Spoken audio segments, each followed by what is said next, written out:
L'exemple de Jésus nous montre ce qu'est le baptême de l'Esprit. Il ne s'agit pas là de la grâce divine qui nous appelle à nous donner à Dieu, à être régénérés et à chercher à vivre comme enfants de Dieu. Quand Jésus rappela à ses disciples ce que Jean avait prédit de lui, Luc 3,16, Actes 1, 4, 5, ils avaient déjà reçu cette première grâce de Dieu. La promesse d'être baptisés du Saint-Esprit leur a annoncé donc quelque chose de plus encore. C'était la présence même de leur Sauveur glorifié, qu'ils devaient recevoir ainsi, lui-même leur envoyant du ciel la force de sa vie nouvelle. C'était donc un baptême de joie et de puissance qui les mettrait en communion avec Jésus sur le trône de sa gloire. Tout ce qu'ils devaient recevoir plus tard, sagesse, courage, sainteté, tout devait leur venir de cette source-là. Le Saint-Esprit devait être pour eux ce qu'il avait été pour Jésus depuis son baptême, le lien de vie qui le rattachait au Père et à sa puissance. Par le Saint-Esprit, Jésus devait donc manifester sa présence en eux. Le Père et le Fils devaient demeurer en eux.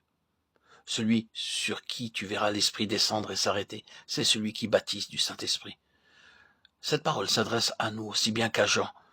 Pour comprendre ce qu'est le baptême du Saint-Esprit, pour savoir de qui et comment nous devons le recevoir, il faut que nous aussi, nous voyions Jésus, celui sur qui l'Esprit est descendu et s'est arrêté. Il faut que nous voyions Jésus baptisé du Saint-Esprit. Il faut que nous cherchions à comprendre qu'il en avait besoin, qu'il s'y soumit et que c'est par la puissance qu'il en reçut, qu'il put mourir de la mort dont il mourut, ressuscité ensuite. Tout ce que Jésus nous donne, il a commencé par le recevoir lui-même et se l'approprier personnellement. Et tout ce qu'il a acquis est à nous. Il veut que nous le possédions nous aussi. Celui sur qui nous voyons l'Esprit s'arrêter, c'est celui qui baptise du Saint-Esprit. Ce baptême de l'Esprit donne lieu à des questions auxquelles il n'est guère facile de répondre et auxquelles tous ne répondent pas de même. L'effusion de l'Esprit le jour de la Pentecôte a-t-elle été l'accomplissement de toute la promesse divine? Est-ce là le seul baptême de l'Esprit qui a été accordé une fois pour toutes en faveur de l'Église naissante?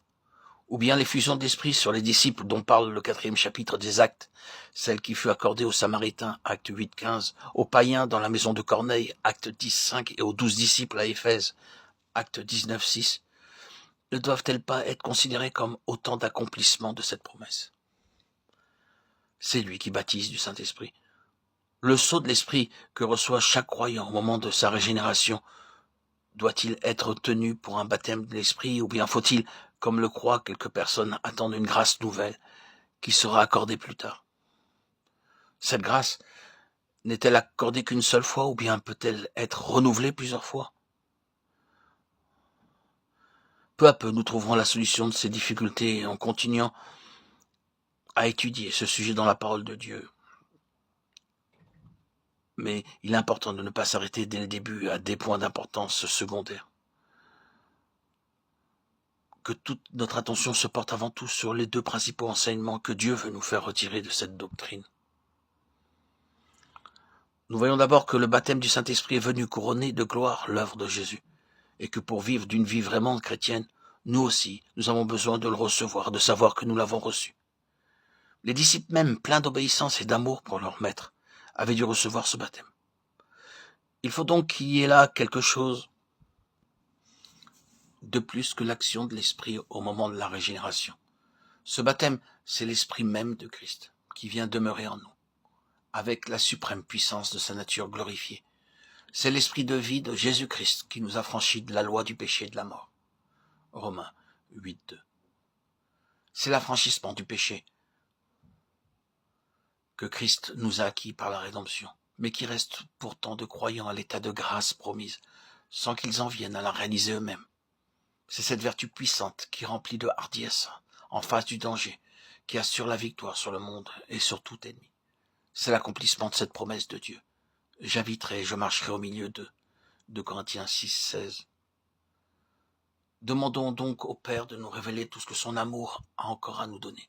Demandons-le lui jusqu'à ce que notre cœur soit tout plein de cette promesse. C'est lui qui baptise du Saint-Esprit. C'est Jésus